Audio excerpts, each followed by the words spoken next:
Welcome. Today I'm going to show you how to make a button using your Badger Minute button maker.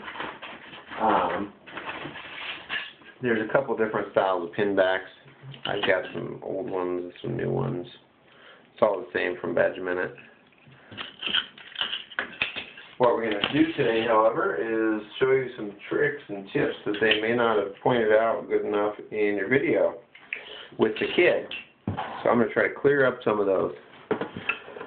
So you get your button parts. You'll need your blue ring, your yellow ring, the red, the green, and the gray or silver, depending on which model you have.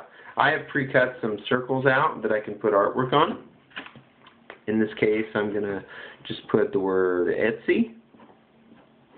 Etsy.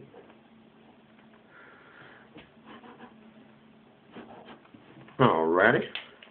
So I got Etsy. And I'm going to take my blue ring. And you take your metal pin part, and you want to put it so this lip is facing down. Place that inside the blue ring. Then place your artwork in there. At this point, you want to identify some point that's your top, which for me is this little piece here. That's going to be my top. If you'd like to make a mark on there, Sharpie works good. Then I need a Mylar.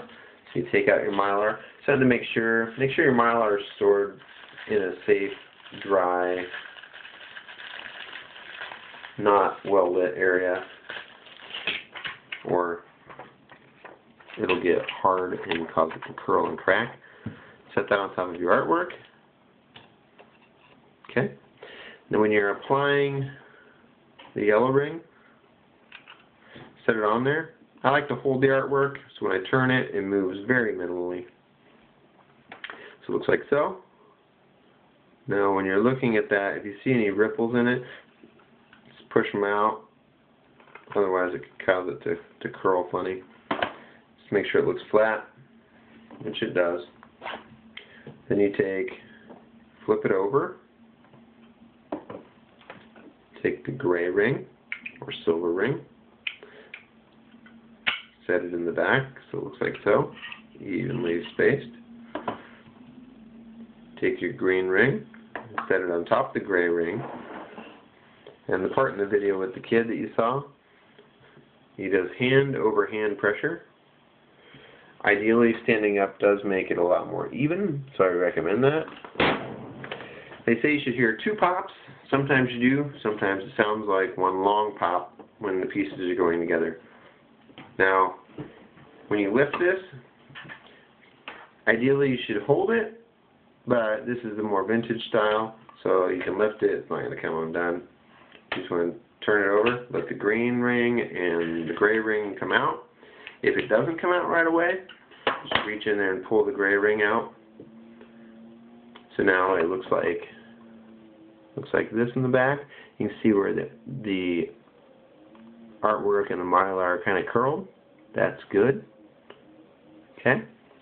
The part in the video with the kid that a lot of people don't catch, that he doesn't really point out, is when you apply the red ring, he pushes the two together.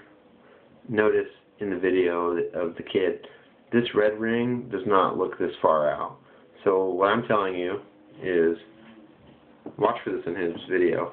He pushes them together when he's holding it. I like to hold it, set it on the table with the red ring, and evenly push down so it's attached.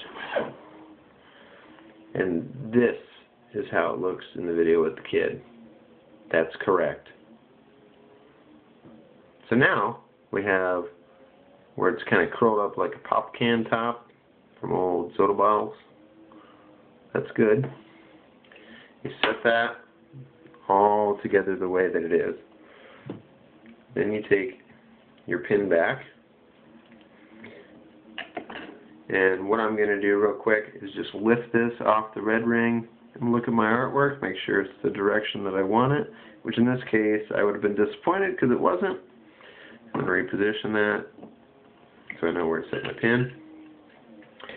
Make sure that your pin is facing up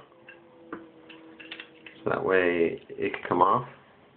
So you hold it on the side that would clasp to a shirt, set it down inside there. Now if it looks crooked when you're setting it in there, your paper is either the wrong size or wasn't all level in there. The trick to making really good buttons is making sure everything's flat and flush when you're making them. You get really fast at it as you get going, and you realize that, you know, it's got to be a consistent thing. Then you take the green ring, and what I like to do is when I apply the green ring, I go ahead and I push down on it a little bit to kind of give it a start around the edges, which doesn't take a whole lot. Then you're going to take your press,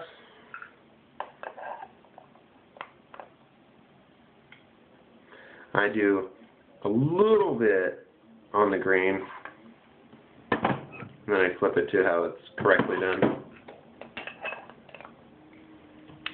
to the red. Now when it's on the red side, just push until your bar is nearly straight. If you don't, then it's not far enough. So in which case, if it's a child, a bench press works a lot better. If it's somebody that's weaker, you definitely want to go with the bench press.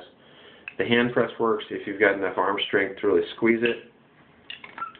And then you take and let the green ring come back out. You can turn it and let the red ring fall out. And voila, you have a finished button. What happens if you don't squeeze it hard enough is this edge here will turn out like this because it's not curling under. So using proper amounts of pressure are key. Please rewatch the video a couple times. Pay attention to the red ring.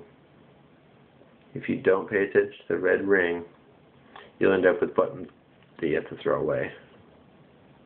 Thank you.